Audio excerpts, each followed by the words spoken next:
To begin, repeat after me. Jesus, I know that you love me. Jesus, I know that you died to save me. Jesus, I know that you are with me now. To enlighten me, to strengthen me, and to set me free in a way that I have never been free before. It's that simple. The Apostle Paul, in preaching to the Corinthians, reminds people like you and me that that is the essence of a full and meaningful life. To go into the world and proclaiming in both word and deed those three essential truths. Jesus, I know that you love me. Jesus, I know that you died to save me. And Jesus, I know that you are with me now. Even though people aren't in the habit of putting it in these terms, everyone that you meet this week is coming to you searching for those three truths. It's manifested in different lives in all different kinds of ways. How do I deal with adversity? How do I deal with anger or contempt or division in my family, in my community, in my nation? How do I find meaningful work? How do I have a fulfilling relationship with the people that I love? And perhaps most importantly, what happens in the moment that I die? And you and I know by faith that the answer, the only answer to all of those questions is what? Jesus Christ. And when Jesus sends his disciples into the world, when he sends you into the world, he's not expecting you to go out and give some kind of very complicated, fancy talk full of all kinds of obscure theological language.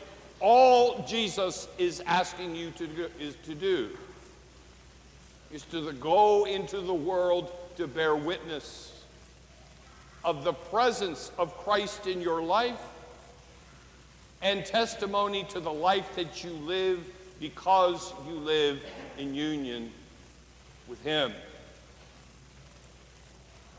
And here's the challenging news. Even though the church for centuries grew and thrived in doing exactly those things, again, for very good reasons, not accusing anybody of any evil intention here, but for very good reasons, that very perception, that very understanding of Christian faith has been lost. That we teach facts about Jesus. Well, if I handed you a copy of the Creed and I asked you, do you believe that what is here is true? I'm going to guess and say that most of you would say, well, I can't really explain why, but, well, yeah, now that you're asking, I do believe that everything that is written there is true. And it's a good thing because the Creed was originally developed as kind of a constitution for a baptized person. A person could call themselves, could claim to be a baptized Christian because I believe these things. But what lost over time is, okay, well, because you believe that the things that are written there are true, how is your life different? And that's when we kind of start looking to change the subjects to something that is a little more comfortable, a little more familiar. Because honestly, I don't really know how my life is different. because all of the things that are contained in the creed are true. I don't really know the connection. And so that is why we are reintroducing some very simple guidance, very simple formation, very simple support for you to begin to understand, well, what exactly are those things that I do every day in order to allow what I believe to begin to shape my choice of work and activity and relationships. And then at the conclusion of every day, just give some thought, give some reflection. Well, what is it that I did today? Or where did I go? Or who did I hang out with that results in me being more confident that those three essential truths about Jesus are in fact true?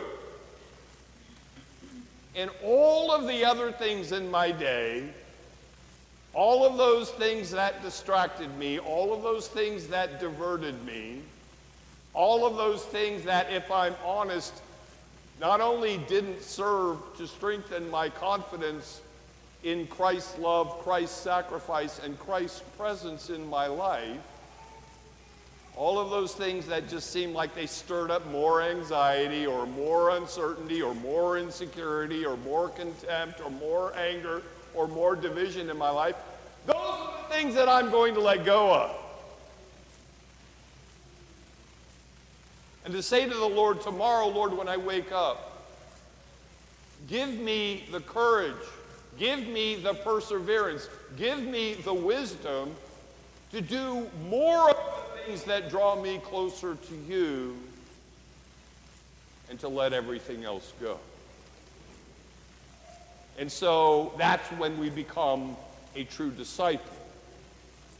Not just walking around with thoughts in our heads, not just walking around with intentions in our heads, but we can point to specific habits, specific exercises that we engage in every day so that our faith may become stronger and our hearts may become more pure.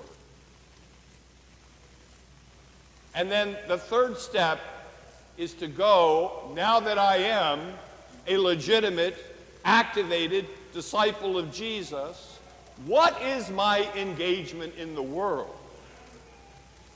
Because once you have the mindset and the disposition of heart, not only to believe the facts about Jesus, but to allow those facts to begin to shape your life and your work and your activity and your relationships, the thought that there is anyone in your life who does not know these things will become unbearable to you. Why believe a family member or a neighbor or a coworker struggling in anxiety or shame or despair or depression when we know that the solution and the resolution of all of these things in any human life is Jesus Christ?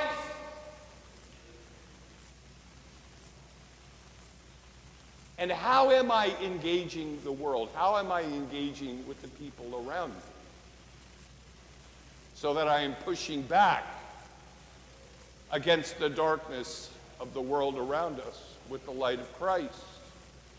I'm pushing back against the ignorance which runs rampant through the world with the truth of Jesus Christ. And I am pushing back against the woundedness and brokenness and hopelessness of the world with the love of Jesus Christ. We're making it really simple this year. Because you guys know me well enough that this is the time, this is sort of our pre-Lent. We come up with a plan. We come up with a plan for Lent so that this consecrated time in the life of the church can bring about real change in my life. Real change not just in my knowledge and not just in my habits, but real change in the way that I engage in the world. That's exactly what Jesus is talking about in today's gospel. You are the salt of the earth. You are the light of the world. Your baptism, well, we have a tendency to kind of think about it like kindergarten graduation, right? Well, I know that it happened. It was a long time ago. I know it was a big deal to my parents, but as far as its relevance to my life today, well, I just don't think it's a very big deal. It never even really crosses my mind.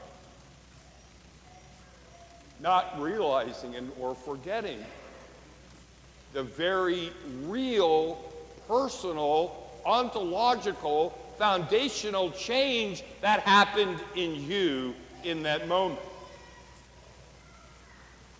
That was when the door was flung open to you for real growth in your life, a real understanding of who you fully and authentically are. Discovering this is why God created me. This is why God sent me into the world. So that I might fulfill his mission of the salvation of all souls. One of the other great misfortunes of our time, and I spent a lot of time thinking about this while I was in the seminary, because they gave me all these books and all these assignments and all of these very elevated conversations, and I said, wait a minute, just stop. At what point did we actually know and are able to articulate those things that are really necessary to enter into an intimate and personal union with Jesus Christ? And at what point did we know exactly what we need to do in order to live in union with him, which is the fulfillment of the greatest desire of every human heart? And I realized that, yeah, it took some time after Jesus ascended back into heaven for us to fully articulate that and for us to be able to refute all of the many errors that crept into Christian faith in the early centuries. But at some point, and I would say it was sometime around the 5th or 6th century, that we had everything, we knew everything we needed to know. We knew that those three basic things were what it all comes down to.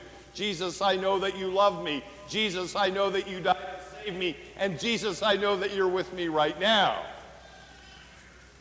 And well, what happened in the 1500 years after that? Well, two possibilities. Either one, we just developed more commentary, and somehow all of the language around faith and around theology has become so complicated that even people like me who have devoted their lives to understanding it don't understand what those guys are talking about.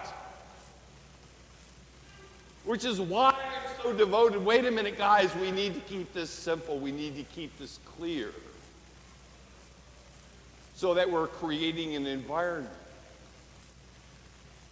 in which we continue to grow closer to Christ every day, more fully conformed to Christ every day. And again, not just thoughts that we're carrying around in our heads, but that it really begins to shape our choices about the work and the activity and the relationships in which we invest our lives. And when I begin to make clear, intentional commitments of my precious time, energy, attention, passion to the things that draw me closer to Christ, my heart begins to change. And because my heart begins to change, the things that I do every day begin to change. And when the things that I do every day begin to change, my family begins to change. And as my family begins to grow and thrive because of our faith in Jesus Christ, my neighborhood starts to change. And when my neighborhood starts to change, my nation begins to change. And as my nation begins to change, the world begins to change. The light begins to grow. And once we know the light, we will never want to return to the darkness from which we emerged.